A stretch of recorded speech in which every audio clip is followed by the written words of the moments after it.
इस कहानी की शुरुआत से पहले हम आपको एक चेतावनी देना चाहते हैं कि यह कहानी कमजोर दिल वालों के लिए नहीं है।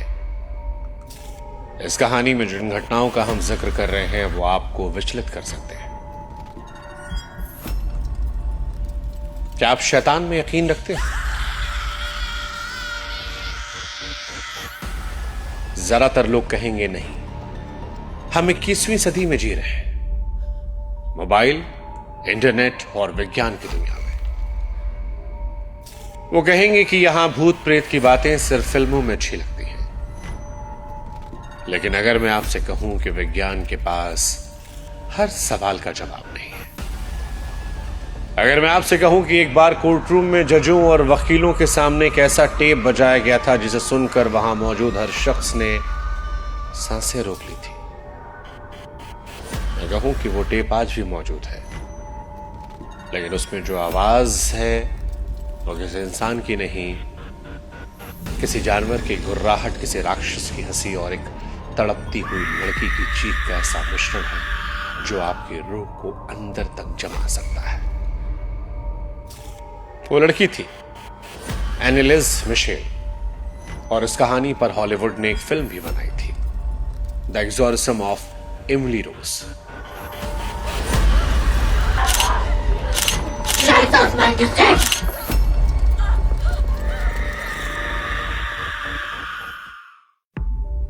लेकिन जो फिल्म बनाई गई थी वो असलियत के सामने सिर्फ बच्चों का खेल थी।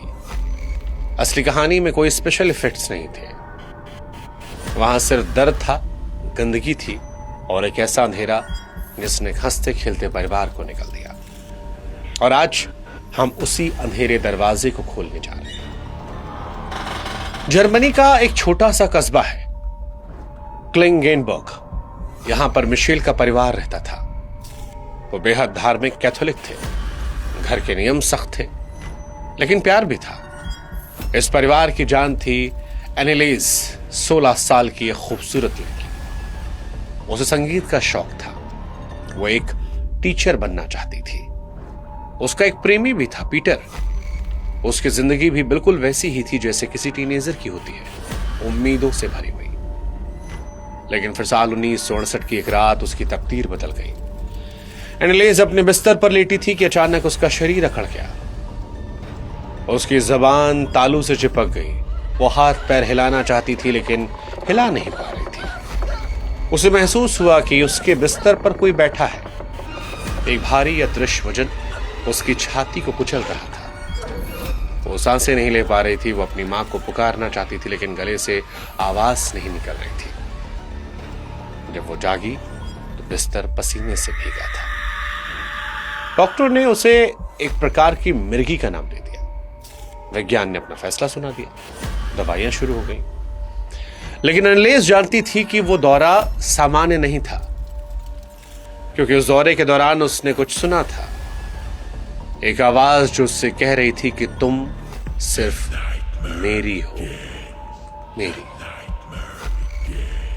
दवाइयां दी जाती रही, लेकिन एनिलिज की हालत सुधरने के बजाय बिगड़ती रही। अब उसे दिन के उजाले में भी चीखें सुनाई पड़ती। जब वो चर्च में प्रार्थना करने जाती तो उसे वहां शांति नहीं मिलती। उसे लगता कि जिस जमीन पर वो खड़ी है वो जल रही है। सबसे खौफनाक बात यह हुई जब उसने ईसा मसीह और वर्जिन मैरी की मूर्तियों की तरफ देखा। उसे उन मूर्तियों के चेहरे बदलते हुए दिखाई दे रहे थे। पवित्र मूर्तियों के चेहरे पिघलकर राक्षसी चेहरों में बदल गए जो उस पर दांत पीस रहे थे।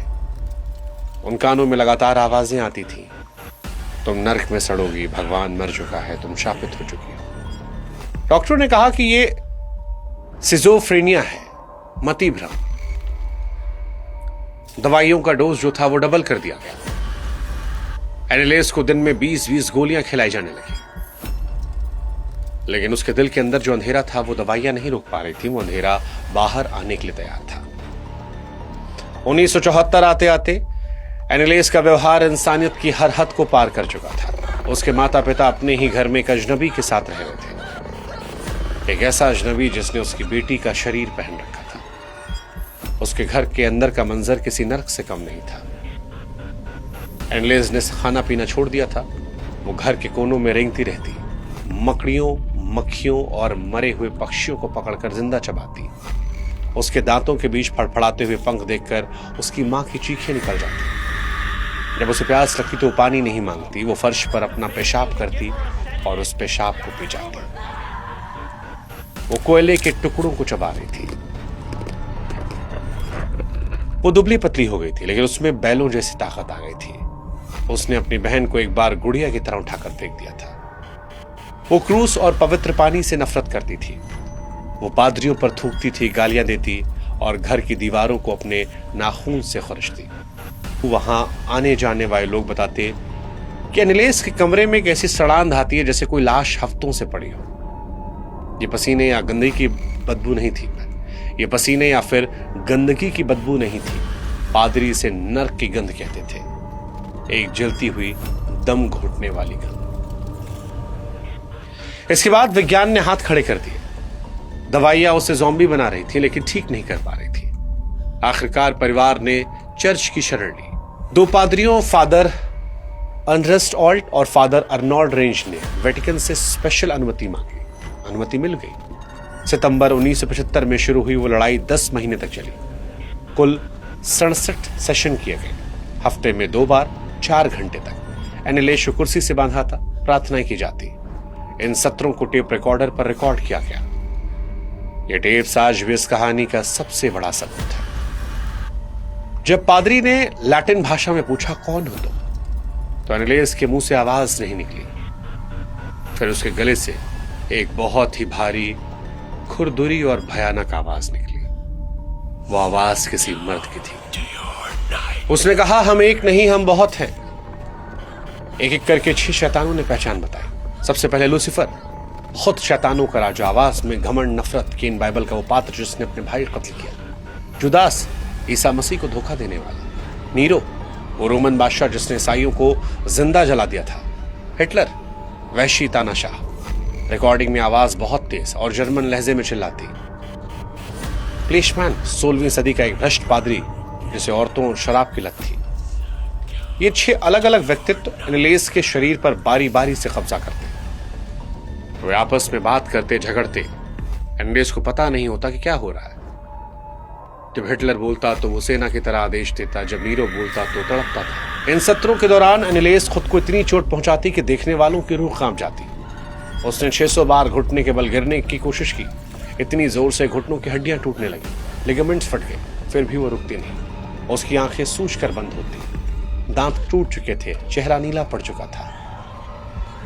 मई 1976 तक एनिलेस का शरीर जवाब दे चुका था। वो चल नहीं सकती थी, उसे निमोनिया हो गया था। उसका वजन गिरकर सिर्फ 30 किलो रह गया था। डॉक्टर ने कहा जबरदस्ती खिलाना होगा, लेकिन एनिलेस ने मना कर दिया। क्यों? क्योंकि एनिलेस की डायरी में एक राज छिपा था। उसने लिखा था कि उसने सपने में वर्जिन मैरी के दर्शन किए थे।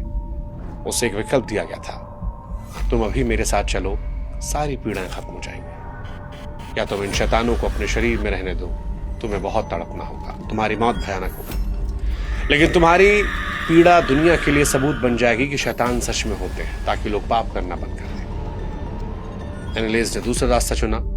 उसने अपनी जान का सौदा किया दुनिया को विश्वास दिलाने के लिए। 30 जून 1976, आखिरी रात वो बिस्तर पर पड़ी थी, कमजोर, टूटी हुई। उसने अपनी मां की तरफ देखा। उसी वक्त उसके अंदर कोई शैतान नहीं था, सिर्फ एक डरी हुई बेटी। उसने कांपते हुए होठों से अपनी मां से आखिरी शब्द कहे, मां, कृपया मेरा हाथ थाम लो, मैं डरी हुई हूं। यही उसके आखिरी शब्द थे।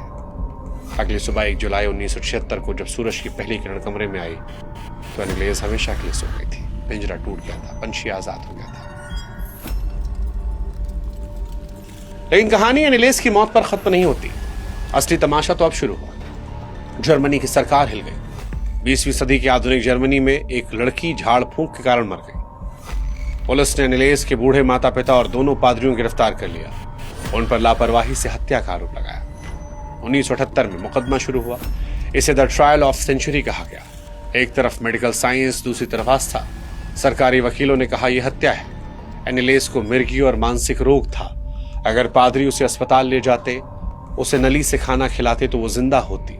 उसे धर्म के नाम पर भूखा मार दिया। बचाव पक्ष के पास अपनी बेगुनाही साबित करने के लिए कोई गवाह नहीं था। उनके पास सिर्फ एक चीज थी, वो टेप्स। अदालत में सन्नाटा था। पादरी ने टेप रिकॉर्डर का बटन दबाया। अचानक कोर्टरूम की दीवारों के बीच एनालिस की वो भयानक अमानवीय गुर्राती हुई आवाज गूंज उठी। I am Lucifer. जज, जूरी, पत्रकार, सबके चेहरे सफेद पड़ गए। वहां मौजूद लोग बताते हैं कि उस आवाज में इतनी नफरत और ठंडक थी कि एसी में ठंड में लोगों के पसीने आ गए। सवाल था एक लड़की जिसका वजन 30 किलो है, जो मरने कगार पर है, जिसके फेफड़े खराब हो चुके हैं, जो गले से 2 मर्दों की आवाज एक साथ निकाल रही, कैसे संभव है?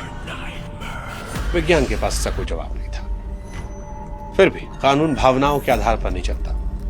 कोर्ट ने पादरियों और माता पिता को दोषी माना। 6 महीने जेल की सजा दी गई। कोर्ट ने कहा, हम शैतान को साबित नहीं कर सकते, लेकिन हम लापरवाही को साबित कर सकते हैं।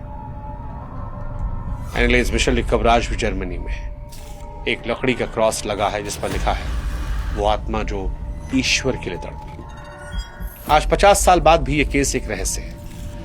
न्यूरोलॉजिस्ट कहते हैं कि ये एपिलेप्सी थी, मनोवैज्ञानिक कहते हैं धार्मिक उन्माद। लेकिन जिन्होंने उस कमरे की ठंडक महसूस की, उन टेप्स को सुना, एनालिस की आंखों में उस अंधेरे को देखा, वो कुछ और जानते हैं। एनालिस ने अपनी डायरी में लिखा था, मैं मर रही हूं ताकि तुम विश्वास कर सको। आज जब हम और आप ये कहानी सुन रहे हैं तो मकसद शायद पूरा हो गया, क्योंकि चाहे आप विज्ञान को माने या धर्म को, जब आप उन टेप्स को सुनते हैं तो दिल के किसी कोने में एक डर जरूर पैदा होता है। वो डर जो कहता है कि शायद हम इस दुनिया में अकेले नहीं हैं। अगर आप भगवान पर विश्वास करते हैं तो आपको शैतान पर विश्वास करना